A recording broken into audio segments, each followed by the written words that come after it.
Anchoring courage and resourcefulness is an approach which uses an NLP technique. When I do workshops with people, quite often groups of 20 people, what I tend to do is right at the beginning of the day, I get them to access certain resourceful states. Now, these resourceful states could be resourceful states like courage, for example. Courage is a very, very useful state, mainly because courage is the ability to take action even in spite of anxiety. And why that's so important is that whenever you take action, it reduces anxiety because you then have evidence that you're not going to let the anxiety hold you back.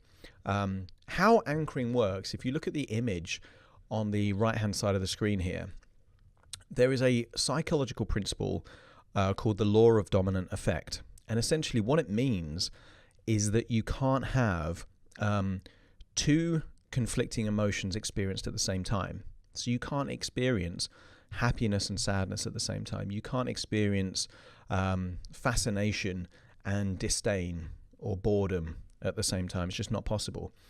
So how anchoring works is that whichever is the more intense emotion displaces the weaker emotion. And there was a very famous study, one of the most famous studies, in fact, in psychology, particularly behavioral psychology, with a scientist called Pavlov.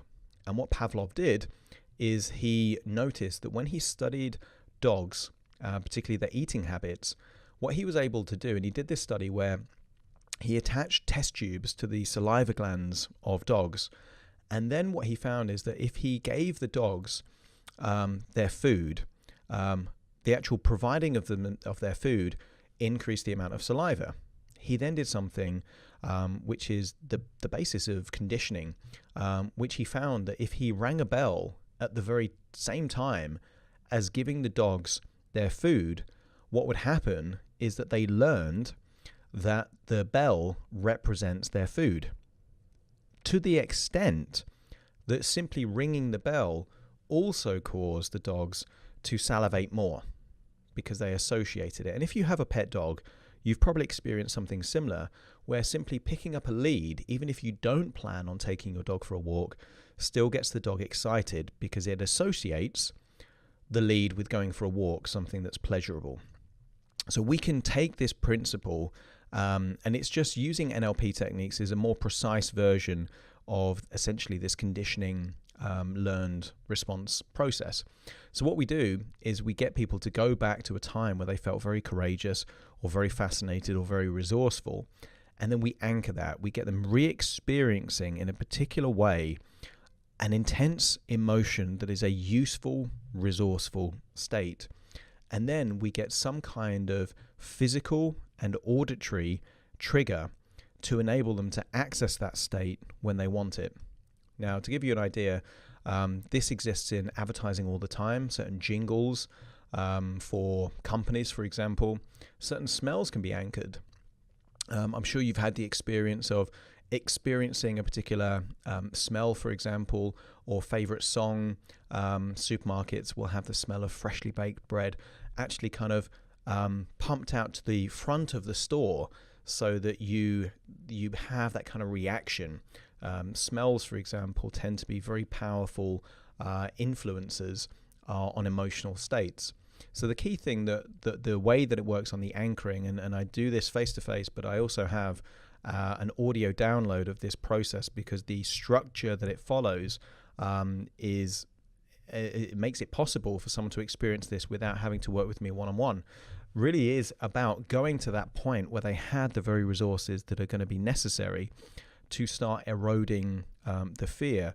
And courage is probably one of the best ones because it means that in that courageous state, they feel more able to do the very thing that is causing anxiety. And if we can get an intense enough form of courage, that then becomes the bridge so that they can then take the action to prove that the fear is nowhere near as bad as they think it is.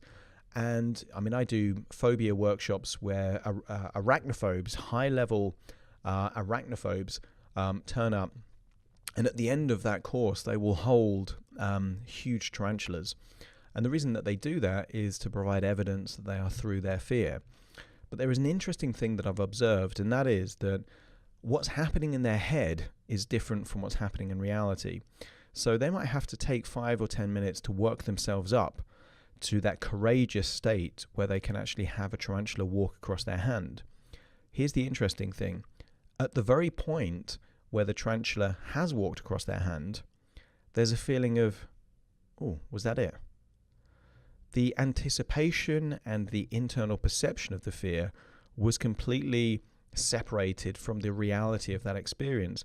And that's why courage is so important, because getting yourself to a state where you can actually do the thing then means that you've got evidence that you don't have to experience distress when you're in that situation. So it can massively break the pattern for good.